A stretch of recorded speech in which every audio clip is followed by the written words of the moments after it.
साथियों नमस्कार। स्वागत करता हूं मैं आपका शाश्वत एसआर क्लासेस यूट्यूब चैनल पे। आज हम बिहारी रत्नाकर के प्रथम 10 दोहे उनका अध्ययन करेंगे, उनकी व्याख्या जानेंगे और उनमें जो निहित अर्थ है श्रृंगार रस के गोते लगाएंगे। और मैं आपको ये बता दूं कि हिंदी जो विषय है उसकी जो विषय वस्तु है, ये अभी जो बिहारी रत्नाकर हम पढ़ने जा रहे हैं इसके दोहे, ये जरूर नहीं कि किसी एक एग्जाम विशेष के लिए हैं। अगर आप हिंदी हैं, हिंदी से प्यार करते हैं और हिंदी विषय में अपना भविष्य देखते हैं, तो हिंदी विषय की जो विषय वस्तु है वो आपको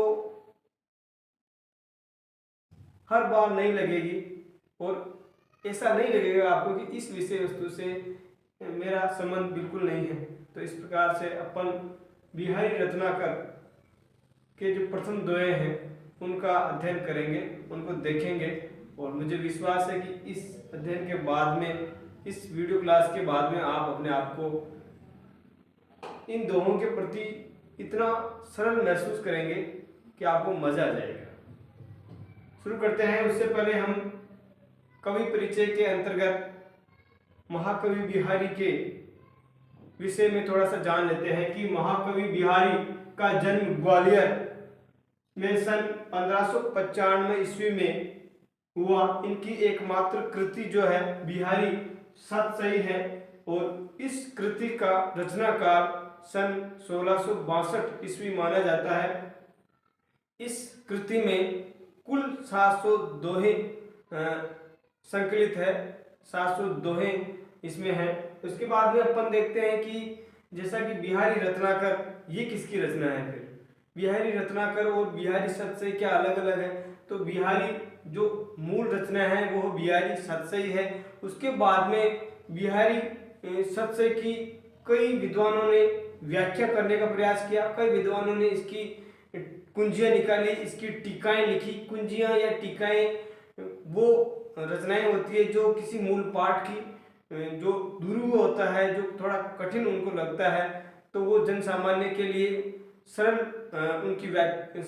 रूप में व्याख्या करने के लिए अपने ग्रंथ निकालते हैं, अपनी टीकाएं निकालते हैं, अपनी रचनाएं निकालते हैं। तो जो बिहारी सतसई हैं उसके गूढ़ार्थ को सरल भाव में व्यक्त करने के लिए आधुनिक काल के ब्रजभाषा के एक सम्मानित और बहुत बड़े कवि जगन्नाथ दास रत्नाकर, उन्होंने ये बिहारी रत्नाकर रचना लिखी है।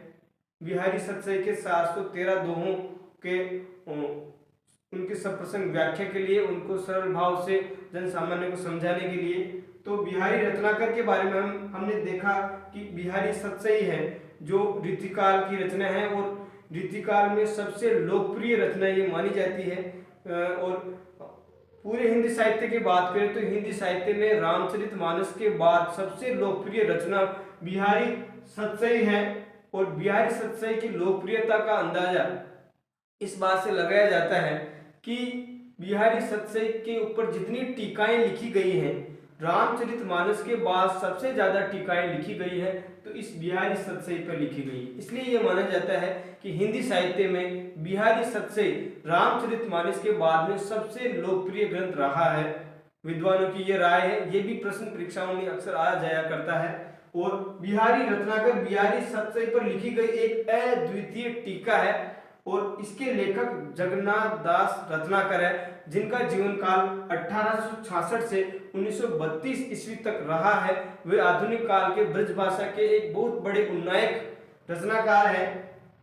रत्नाकर जी को परिनिष्ठित ब्रजभाषा का अंतिम श्रेष्ठ कवि माना जाता है। बिहारी रत्नाकर जो ये अपन देख रहे हैं, बिहारी रत्नाकर, इसकी भूमिका हमारे हिंदी साहित्य के एक बहुत बड़े विद्वान डॉक्टर बच्चन सिंह ने लिखी है। यह भी प्रश्न आ जाया करता है कि बिहारी रत्नाकर के लेखक कौन है, इसकी भूमिका किसने लिखी है? तो इसकी भूमिका डॉक्टर बच्चन सिंह ने लिखी है। और ये बिहारी रत्नाकर, ये जो लिखी गई है रचना, ये 1925 ईस्वी में लिखी गई है और बिहारी सतसई लिखी गई है 1662 ईस्वी में। तो इस प्रकार के वस्तुनिष्ठ प्रश्न भी आ जाया करते हैं। अब हम इसके जो श्रेष्ठ या इसके जो शुरुआत के 10 दोहे हैं हम जानते हैं कि बिहारी सत्संग में श्रृंगार, भक्ति और नीति की त्रिवेणी जो महाकवि बिहारी ने प्रवाहित की है। तो हम देखते हैं कि शुरुआत के जो 10 दोहे हैं उनमें पहला जो दोहा है उसमें मंगलाचरण के रूप में उन्होंने लिखा था। ये तो इस दोहे के अलावा सभी बाकी जो 9 दोहे हैं अपन जिनका अभी अध्ययन करेंगे वो सब दोहे श्रृंगार रस से ओतप्रोत है। चलिए चलते हैं। पहला दोहा है, मेरी भव बाधा हरो राधा नागरी सोई, जा तन की झाई परे श्यामु हरि दुती होय। ये दोहा है, इन्होंने प्रथम दोहे के तौर पे इसको रखा है और मंगलाचरण के रूप में रखा है। कोई भी विद्वान जब कोई ग्रंथ लिखता है तो ईश्वर आराधना, अपने आराध्य की आराधना करता है कि हे ईश्वर, मैं जो ग्रंथ लिख रहा हूँ लोक कल्याण के लिए, और तो इस ग्रंथ में आगे जो भी विघ्न बाधाएं आए आप उन बाधाओं को दूर करें, और इस जो ग्रंथ का है इसका जो रचना है वो बिल्कुल निर्विवाद रूप से बिल्कुल किसी बाधाओं से मुक्त रहकर इस ग्रंथ की रचना हो सके, इसलिए मैं आपका, हे मेरे आराध्य देव, आपका स्मरण करता हूँ। तो इन्होंने स्मरण किया है जो श्री कृष्ण की प्राणेश्वरी है राधा जी, उनका स्मरण करते हुए कहते हैं कि हे राधा जी, आप मेरी जो संसार की बाधाएं हैं या इस ग्रंथ की रचना क्रम में कर्म में जो बाधाएं आएगी उनको हर लीजिए, उनको हर लेना, ऐसी बाधाओं को दूर कर देना। और वे आगे लिखते हैं, जा तन की झाई परे, हे राधा नागरी आप वो है, हे श्रेष्ठ राधा जी आप वो है, जा तन की झाई परे, जिसके शरीर की परछाई पड़ते ही श्यामु हरित दूती होय, जो श्री कृष्ण का जो मन है वो बिल्कुल प्रसन्न हो जाता है, वो खिल जाते हैं। तो यहाँ नागरिक का मतलब है श्रेष्ठ और झाई का मतलब दो निकल रहे हैं, परछाई आभा, और द्युति का मतलब होता है तेज युक्त या कांतिमय। अपन इसमें देखते हैं कि जो झाई, श्यामु, हरित, द्युति, इन शब्दों के 3-3 अर्थ निकल रहे हैं, यानी इसमें श्लेष अलंकार का श्रेष्ठ उदाहरण हम देखते हैं। तो ये है कि पहला अर्थ क्या है, पहले 3 सामान्य तौर से तो अर्थ इसके 2 निकल रहे हैं, लेकिन विद्वान ये भी मानते हैं कि 3 अर्थ निकल रहे हैं। तो पहला है, उसकी दूसरी जो पंक्ति है ये महत्वपूर्ण है, ये अक्सर परीक्षाओं में और हिंदी साहित्य के अध्येताओं के लिए बहुत ही ज्यादा महत्वपूर्ण रही है। तो जा तन की झाई परे, यानी जिस शरीर की आभा की परछाई जिस पे पड़ जाती है, तो तन की परछाई पड़ने से पहला अर्थ तो ये कि श्याम वर्ण वाले, यानी रंगों का उन्होंने संयोजन दिखाया है बिहारी जी ने, कि श्याम वर्ण वाले जो कृष्ण है वो हरे रंग के हो जाते हैं। क्यों? क्योंकि जब गोरा और ये जो श्याम वर्ण मिलता है तो दोनों के मेल से तीसरा रंग बनता है हरा रंग। तो इस प्रकार से है, जो गौर वर्ण की जो राधा जी हैं और श्याम वर्ण के जो कृष्ण जी हैं, उनके आपस में मिल जाने से, आपस में प्रेम अनुराग उत्पन्न हो जाने से जो है कृष्ण जी बहुत प्रसन्न हो जाते हैं, वो उनका आंतरिक भाव ऐसे हो जाते हैं कि वो मुदित हो जाते हैं। तो इस प्रकार से गौर वर्ण और श्याम वर्ण मिलने से जो कृष्ण जी का जो श्याम वर्ण था वो हरा रंग का हो जाता है, इसमें ये निर्देशित है। बाद में है, तन की परछाई पड़ने से कृष्ण प्रसन्न वदन हो जाते हैं, यानी हम कहते हैं ना मेरा मन हरा हो गया आपको देखते हुए, अपने मित्र को देखते हुए, मन हरा होना यानी प्रसन्न हो जाना। तो दूसरा अर्थ, पहला अर्थ तो इन्होंने ये बताया था रंग के हिसाब से, और दूसरा अर्थ है कि कृष्ण उनकी राधा जी के शरीर की परछाई पड़ते ही उनका मन प्रफुल्लित हो जाता है, प्रसन्न वदन वो हो जाते हैं। इस प्रकार से 2 अर्थ हमने देखे। और तीसरा अर्थ ये है कि जिस तन का यानी जिस रूप का ध्यान करने से भक्त के हृदय में जो बहुत सारे मनोविकार है, बहुत सारे उसमें बुरे बुरे भाव हैं, उन भावों से युक्त जो हृदय है वो निर्मल हो जाता है, निष्कलुष हो जाता है, उसमें सभी प्रकार के जो मनोविकार है वो बाहर निकल जाते हैं। तो इस प्रकार से उसका पूरा जो मन है, उसका मस्तिष्क है वो निर्मल हो जाता है। तो ये जो तीसरा अर्थ है वो भक्त के संबंध में है कि आपके शरीर की, आपके रूप की, आपका भक्ति की जैसे ही भक्त के मन में परछाई पड़ती है या आपका जैसे ही वो स्मरण करता है तो उसके मन से बुरे जो भाव है, बुरे मनोविकार है, वो हरित श्याम हरित द्युति हो, यानी वो जो श्याम वर्ण के काले रंग के मनोविकार थे वो हरे हो जाते हैं, यानी वो जो भाव होते हैं वो उनका समन हो जाता है और हरित द्युति यानी वो जो अच्छे भाव है उसके हृदय में प्रवेश कर जाते हैं। तो इस प्रकार से हम देखते हैं कि इस प्रकार ये 3 अर्थ यहाँ स्पष्ट किए हैं। इसके बाद हम अपने दूसरे दोहे पे आते हैं कि अपने अंग के जानी के जोबन नृपति प्रवीण स्तन मन नैन नितंब की बड़ो इजाफा कीन। इसका ये है, इसमें ये नायक का स्वगत कथन है। नायक जो है नायिका के स्वरूप की अपने मन में उसकी कल्पना करता है। जो एक बार उसने देखा था नायिका के सौंदर्य, तो अपने मन में कहता है उसके सौंदर्य को विचार करके कि अपने अंग के जानी के, अपने अंग का मतलब है सहायक, और जो जोबन है यौवन रूपी राजा, जो जिनका यौवन रूपी राजा यानी कामदेव जो राजा जी हैं यौवन के, वो बड़े कुशल है। वो जानते हैं कि इस नायिका के जो सौंदर्य है इसमें इसके विभिन्न अंग प्रत्यंगों की अगर मैं वृद्धि करूंगा, इजाफा करूंगा, इनमें इनके आकार में इजाफा करूंगा, तो मेरा जो शासन है या मेरा जो अधिकार है वो बढ़ता जाएगा।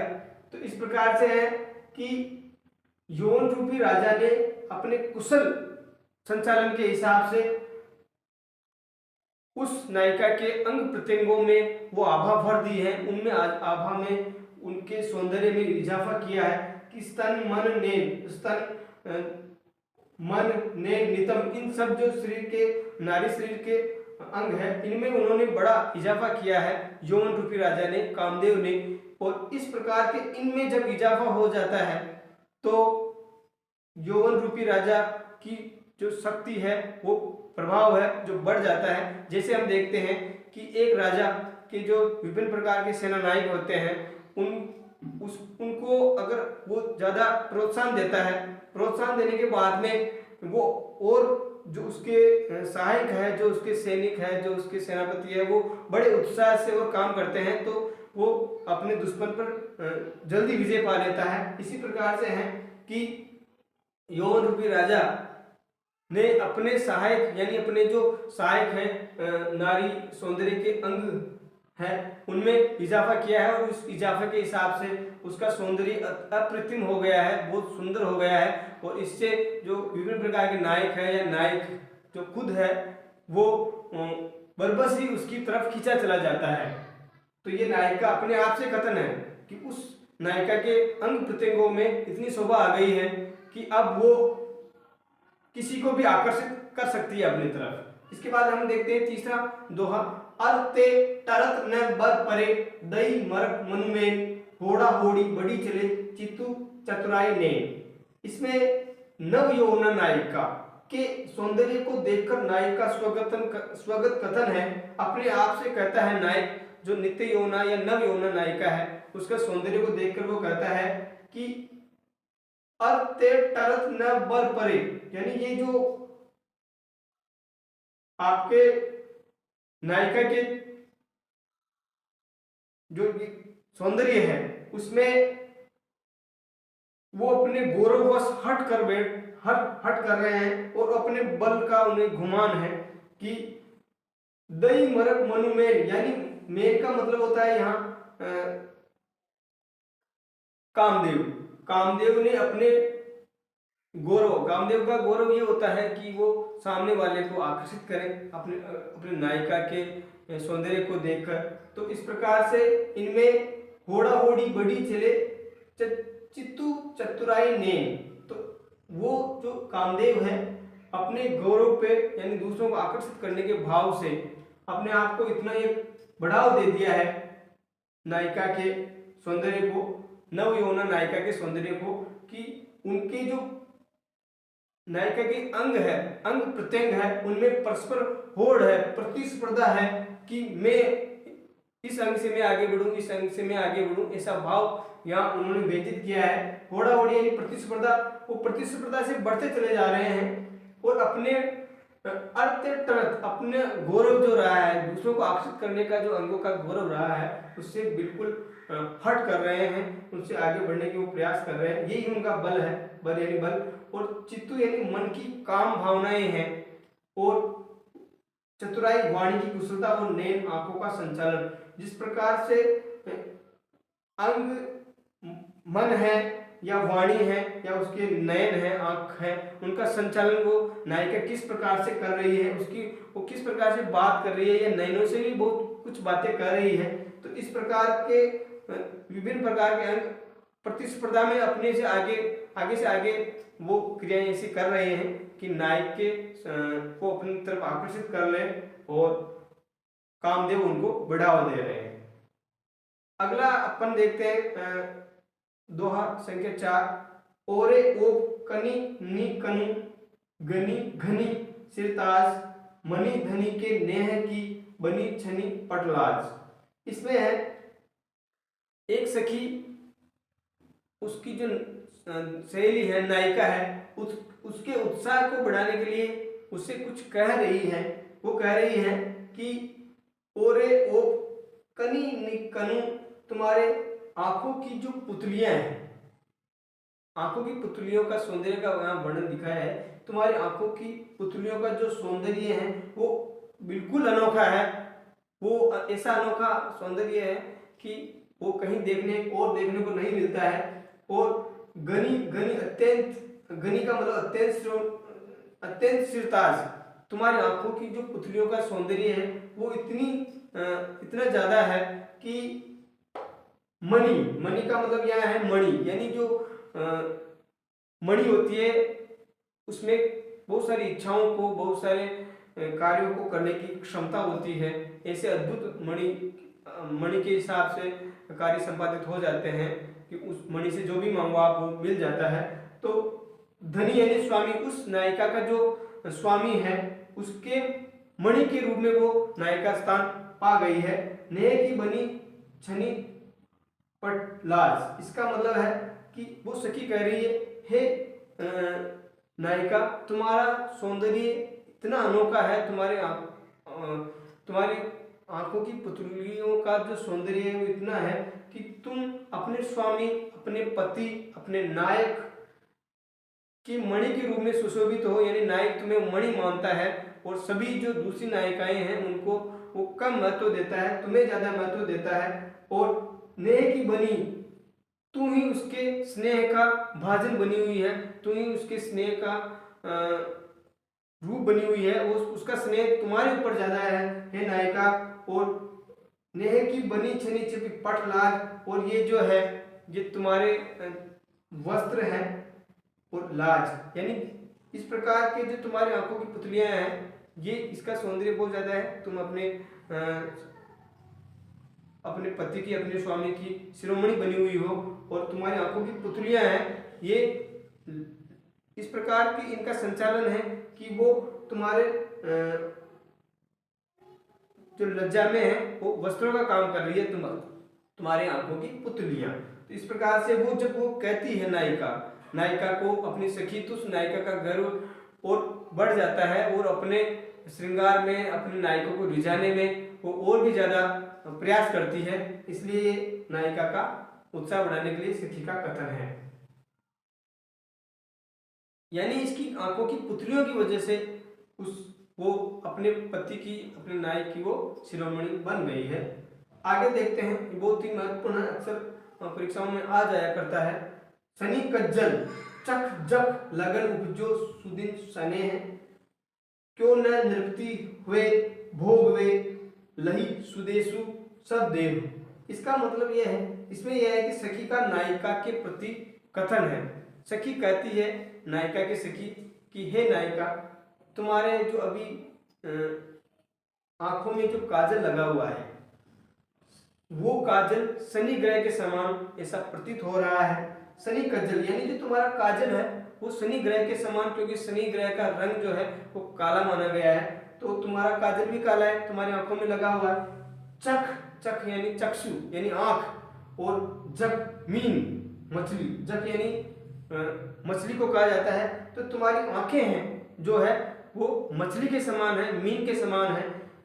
तो इस प्रकार का जो लगन है, लगन का मतलब होता है अद्भुत संयोग। तुम्हारा आंखों में ऐसा अद्भुत संयोग हो रहा है कि मीन राशि और शनि जो ग्रह है उन दोनों का संयोग होता है। और जब मीन राशि और शनि ग्रह जब आपस में उनका मिलन का योग होता है तो ऐसा माना जाता है कि जिसके भी ऐसा योग आ रहा होता है वो राजा बनेगा, या वो उसको बहुत सारे अधिकार मिलेंगे। तो तुम्हारे जो काजल लगा हुआ आंखों में वो शनि का काम दे रहा है, और तुम्हारे जो आंखें हैं वो मछली के समान है। और इस प्रकार से इस जो लगन है, ये जो सुंदर संयोग है, जो उपजो सुदिन स्नेह, तो इस प्रकार के अद्भुत संयोग से अच्छा दिन आ गया है। और अच्छे दिन सुदेह ऐसा तुम्हारे लिए बड़ा कल्याणकारी दिन है। और स्नेह इस प्रकार का अनुराग तुम्हारे स्वामी के प्रति तुम्हारे अंदर उत्पन्न होगा, तो उत्पन्न होगा या हो गया है, क्यों नहीं। तो आगे सखी कहती है कि जब इस प्रकार की स्थितियां तुम्हारे लिए विधाता ने दी है, तो क्यों न नरपति, नरपति यानी राजा बनकर भोग हुए, तो क्यों नहीं राजा बनकर उस नायक के शरीर को, जो कि इतना सुंदर उस नायक का शरीर है, तो उस नायक के शरीर को क्यों नहीं भोग कर रही है, यानी उसके साथ तुम मिलन क्यों नहीं कर रही है, मिलन क्यों नहीं कर लेती है। जब तुम्हारा इतना सुंदर सहयोग बन रहा है, तुम्हारे राजयोग यानी तुम्हारे अधिकारों को इतना सहयोग मिल रहा है कि तुम्हें बहुत अधिकार मिलेंगे, तुम अपने जो स्वामी है, अपना जो पति है, उसकी बिल्कुल सबसे ज्यादा चहेती बनने का योग है, तो क्यों नहीं उसके सुंदर शरीर पर, सुंदर शरीर रूपी देश पर तुम राज क्यों नहीं कर लेती है। तो इस प्रकार से है।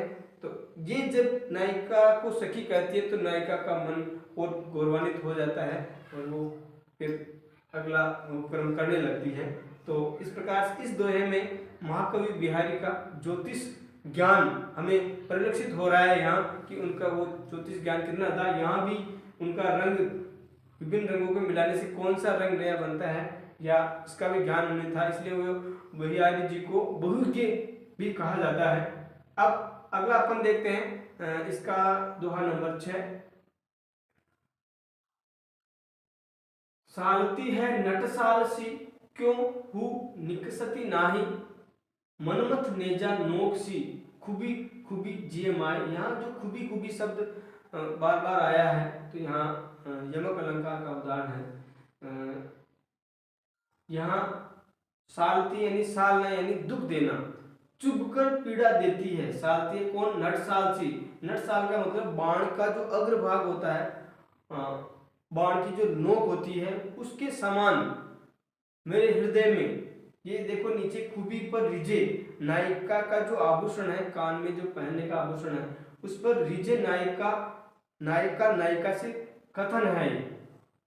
तो नायक ये कह रहा है कि तुम्हारे कान का जो आभूषण है खूबी, वो इस प्रकार से मेरे मन में अटक गया है, जैसे कोई बाण की आगे वाली तीखी नोक है, वो चुभ जाती है किसी के हृदय में, और चुभ जाने के या तो चुभ जाती है या फिर कुछ भाग उसका अंदर रह जाता है, वो रह के दर्द देता है, पीड़ा देता है। उसी प्रकार से तुम्हारा जो खूबी तुम्हारे कान में जो पहना तुमने खूबी आभूषण है, वो मैं उससे इतना मोहित हूँ, उससे इतना प्रभावित हूँ कि मेरे मन को मत रहा है। वो ऐसा प्रतीत होता है कि मनमत यानी कामदेव, नेजा नोक, कामदेव की नेजा यानी भाले की नोक के समान वो मेरे हृदय में बेंध रहा है, हृदय में बिंद गया है। वो उससे मुझे ऐसा दुख भी हो रहा है, आनंद भी मिल रहा है कि नोक सी खुबी खुबी जे माए, यानी मेरे अंदर, मेरे हृदय में तुम्हारे इस खूबी आभूषण जो जिस तरीके से तुमने धारण कर रखा है, उसकी जो सौंदर्य है, उसका जो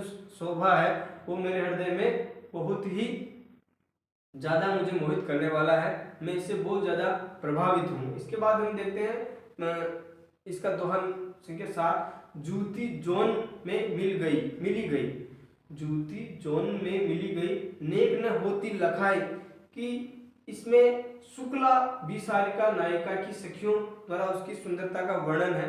विभिन्न प्रकार की नायिका होती है, मुग्धा नायिका है, नवयौवना नायिका है, शुक्ला विसारिका नायिका है, और आगे हम देखेंगे जैसे पूर्वा अनुरागिनी नायिका है। तो नायिकाओं के अलग अलग प्रकार है, उसके बारे में हम अलग से देखेंगे।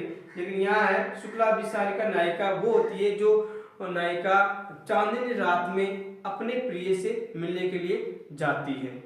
तो अभिसार के लिए जा रही है, उससे मिलने के लिए जा रही है चांदनी रात में, तो उसकी नायिका है जो उसकी सखियां उसका वर्णन किस प्रकार से करती हैं कि वो जो नायिका जा रही है उसके साथ साथ सखियां जा रही थी, अपने महल से या अपने आवास से साथ साथ निकली थी, लेकिन वो नायिका का शरीर इतना गौर वर्ण था, इतना सौंदर्य था, वो युवती इतनी निर्मल रंग की थी या उसका सौंदर्य इतना था कि वो चांदनी के जैसे ही उसका सौंदर्य था, और वो उसी में मिल गई, ऐसा उन सखियों को प्रतीत हुआ।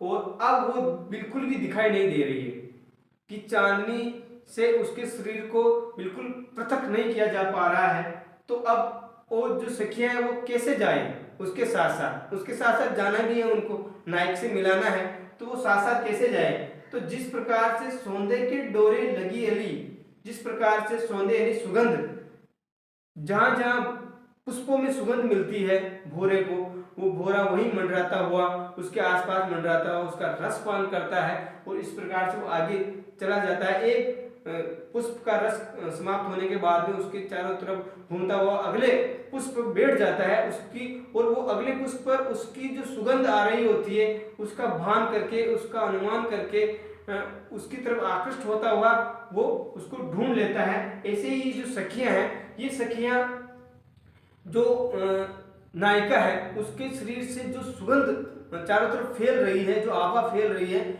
उसके सहारे चली जा रही है, और इस प्रकार से वो रास्ता भी भटक नहीं पा रही है, नायिका से भी उनका वियोग नहीं हो पा रहा है, विलग नहीं हो पा रही है, और अपना कर्तव्य भी अच्छी तरह से संपादित कर पा रही है।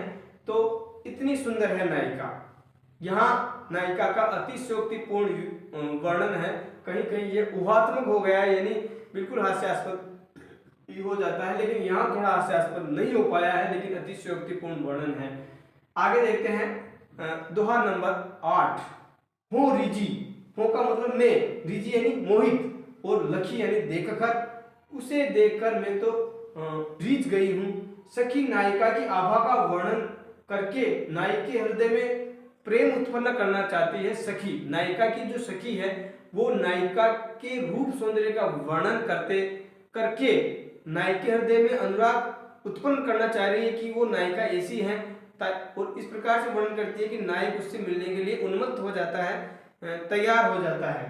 तो वो कहती है, सखी कह रही है नायिका की सखी नायक से, हो रिजी, मैं तो उसको देखकर प्रसन्न हो गई हूँ, उसको देखकर मोहित हो गई हूँ।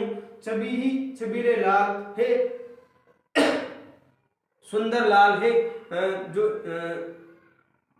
श्रृंगार की क्रीड़ाएं हैं उनमें पारंगत है, प्रवीण लाल, छवि ही छबीले लाल, उसकी छवि, तुम्हारी भी सुंदरता बहुत अच्छी है, और इसलिए मैं तुम्हें कहती हूँ कि मैं तो उस नायिका की छवि को देखकर मोहित हो गई हूँ। मेरी आंखों में उसी का सौंदर्य निखरता है, उसी का सौंदर्य मेरी आंखों में घूमता रहता है। वो नायिका ऐसी है, सोन जूही सी होती दुती मिलत मालती माल, यानी उस नायिका ने मालती पुष्पों की जो माला मालती पुष्पों की जो माला पहन रखी है, वो माला भी सोन जूही सी होती है, वो भी पीले रंग की जो चमेली है उसके हिसाब से, यानी उस नायिका के शरीर की सौंदर्य की आभा उस माला में आ गई है। उसका इतना सौंदर्य है, इतना गौरवर्ण की वो है कि उस माला का जो रंग है, उसकी रंग या जो उसकी आभा है वो भी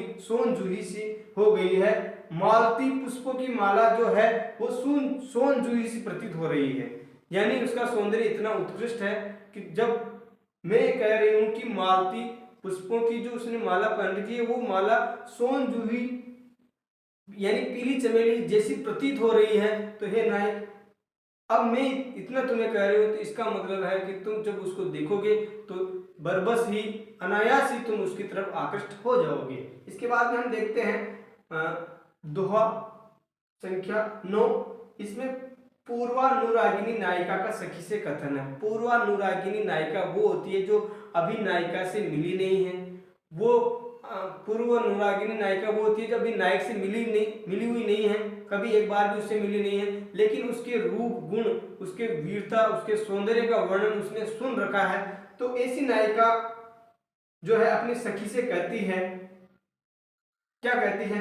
वो कहती है, बहके मेरे जो नेत्र है, नेत्रों की शोभा का वर्णन इस दोहे में है कि मेरे नेत्र है वो बह गए हैं, यानी बह अपने मेरे बस से बाहर हो गए हैं, सब जिए की कहत, और मेरे हृदय की जो बात मैं नहीं कहना चाहती हूँ वो भी बाहर जाके वह दूसरों को बता रहे हैं। ठोरु कुठोरु लखिन, यानी अवसर, ठोर यानी अवसर, कुठोरु यानी अनअवसर, यानी अवसर कु अवसर, वो ये सब जज ऐसा दोनों में भेद नहीं कर पा रहे हैं। मेरे नेत्र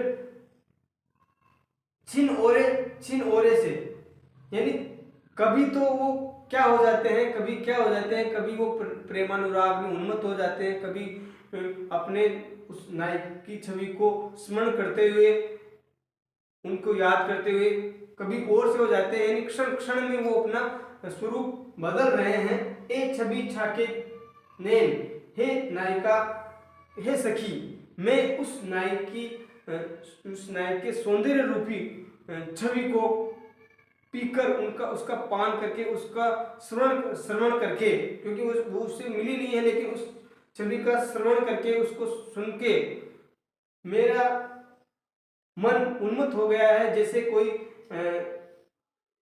जो शराबी होता है वो मदिरा पीकर उन्मत्त हो जाता है, और मदिरा पी के बाद में, उन्मत्त होने के बाद में, अपने सारे राज, अपनी सारी बातें दूसरों के सामने प्रकट कर देता है। वही छवि, वही स्थिति नायिका कहती है कि वही स्थिति मेरी आंखों की हो गई है। मेरी आंखें भी उस नायक के स्वरूप को देखकर अवसर कुअवसर न देखते हुए सभी जगह अपने नियंत्रण से बाहर होकर ऐसा कार्य संचालन कर रही है, ऐसी बातें ऐसा प्रदर्शन कर रही है, ऐसे कार्य या ऐसा प्रतीत होता है कि उन आंखों में कुछ भी लाज शर्म जैसी बाकी नहीं रह गई। वो प्रति क्षण बदल रहे हैं, और मैं चाहती हूँ कि मैं उसकी तरफ न देखूं या उसका विचार न करूं, फिर भी ये मेरे नेत्र उसी की तरफ लगे रहते हैं। तो इस प्रकार से नेत्रों का इसमें सुंदर वर्णन किया गया है कि नायिका के नेत्र किस प्रकार से उन्मत्त हो रहे हैं, और वो अपने नायक की छवि का भान करके एक शराबी, एक जो मदिरा का पान करने के बाद में व्यक्ति की स्थिति होती है, उस प्रकार की स्थिति उस नायिका के नेत्रों की हो रही है। इस प्रकार अपन देखते हैं अगला दोहा संख्या 10। फिरी फिरी चितु उत ही रहतु, टूटी लाज की लाव, अंग अंग छवि जोर, में भयो भोर की नाव। में का मतलब है यहाँ पे नायिका का मन। पूर्वानुरागिनी नायिका अपनी अंतरंग सखी से अपनी स्नेह दशा प्रकट कर रही है कि मेरे हृदय में किस प्रकार से नायक के प्रति जो भाव उत्पन्न हो रहे हैं, मेरा मन उससे कितना प्रेम करता है। हे सखी, मेरा मन फिर बार बार वही, यानी नायक की जो रूप सौंदर्य है, नायक की जो छवि है, नायक की जो आभा है, उसी की तरह मैं उसी की तरफ मेरा जो चित्त है, मेरा मन बार बार उसी की तरफ लगा रहता है। अब टूटी लाज की लाव, लाव यानी रस्सी होती है। ग्रामीणों में, ग्रामीण क्षेत्र में किसान जो है अपने खेतों से जो भी अनाज या कोई चारा घर पे लाते हैं, तो जिस साधन में वो लाते हैं, तो उस चारे को या अनाज को जिस रस्सी से बांधते हैं, या फिर वो अपने कुएं से जो रहट वगैरह चलाते हैं, तो उसके लिए जो रस्सी काम में लेते हैं उसको कहते हैं लाव। वो थोड़ा एक मोटी रस्सी होती है, मजबूत रस्सी होती है, और आसानी से टूटती नहीं है, उसमें बहुत सारे वजन को सहन करने की क्षमता होती है, तो उसको कहते हैं लाव। तो उस जो मेरे अंदर जो लाज की रस्सी थी वो टूट गई है। अब अंग अंग छवि जोर, मेरा अंग अंग में भयो भोर की नाव। अंग अंग छवि, उस नायकी की जो अंग अंग की छवि है, उसका जो सौंदर्य है वो मेरे मन के अंदर मथ रहा है। मुझे चारों ओर झोर जैसी स्थिति हो गई है। झोर का मतलब घूमर, जैसे घूमर नृत्य में एक जो नायिका होती है या जो नृत्यांगना होती है वो चारों तरफ से जिस प्रकार से घूमती है और एक चक्री के जैसे दृश्य हमें प्रतीत होता है, तो उस प्रकार से मेरा मन भी उस नायक के अंग अंग में ऐसा हो गया है कि वो चक्री हो गया है। मेरा मन, मेरा मस्तिष्क, मेरा हृदय उस नायिका के रूप सौंदर्य को लेकर उसका बार बार उसी का ध्यान कर रहा है मेरा मन, और वो एक तरह से चक्री हो गया है, प्रत्यावर्तन जैसे हो गया है। और मैं भयो, मेरा मन भयो भोर की नाव, जिस प्रकार से एक नाव जो होती है वो उसकी अगर रस्सी टूट जाती है या रस्सी को काट दिया जाता है और चक्रवात जैसी स्थिति आ जाती है, तो चक्रवात में वो नाव चारों तरफ घूमती रहती है, क्योंकि उस पर नियंत्रण तो रहा नहीं। अगर उस नाव को रस्सी से बांध दिया जाता है या रस्सी से बंधी रहती है तो किसी प्रकार के चक्रवात से भी वो उसकी स्थिति या उसका संतुलन बिगड़ता नहीं, उसका संतुलन बना रहता। तो यहाँ पे क्या है कि नायिका का जो लाज रूपी रस्सी है, लज्जा रूपी जो उसका भाव है वो बिल्कुल टूट गया है, इसीलिए वो कहीं भी शर्मा नहीं रही है, उसमें शर्म जैसा कोई लक्षण प्रतीत नहीं हो रहा है। वो ऐसे ऐसे अपने प्रयत्न कर रही है या ऐसे ऐसे उसके भाव लग रहे हैं जैसे इसमें शर्म बची नहीं हो। तो इसका कारण ये है कि नायिका जो रूप सौंदर्य उस नायिका के हृदय में रच बस गया है, वो बार बार उसी की तरफ देखती रहती है। और जब उसकी सखियां हैं या दूसरी जो सखियां हैं वो बार बार उसको कहती है कि उसके आंखों के आगे ऐसे तंद्रा को या उसके आगे इशारा करते, तब वो जाके चौंक पड़ती है और फिर इसलिए वो कहती है कि मेरा हृदय, मेरा मन, मेरा मस्तिष्क बार बार उस नायिका के सौंदर्य, नायक के सौंदर्य की तरफ जा रहा है। अब मेरी स्थिति क्या हो गई है, मैं अपने परिवार में या घर बाहर इसका मुझे कुछ भी ध्यान नहीं रहा है, मेरी लज्जा, मेरी लाज की रस्सी टूट गई है। तो इस प्रकार हमने आज ये जो बिहारी रत्नाकर हैं इसके जो दोहे हैं इनकी व्याख्या हमने करने का प्रयास किया है बहुत कम समय में, और आशा करता हूँ कि आपको ये, अगर आपके पास समय कम है तो आप इसका स्क्रीनशॉट लेकर ही आप इनको समझ पाएंगे बिल्कुल कम समय में, और इस प्रकार की इस सामान्य जानकारी भी आप रख पाएंगे। मुझे आशा है कि आपको वीडियो बहुत पसंद आएगा, और इस प्रकार के वीडियो देखने के लिए आप इस चैनल को सब्सक्राइब करें और अपने कमेंट बॉक्स में अपनी राय दें। कोई अगर आपसे और भी कोई प्रश्न हो तो धन्यवाद।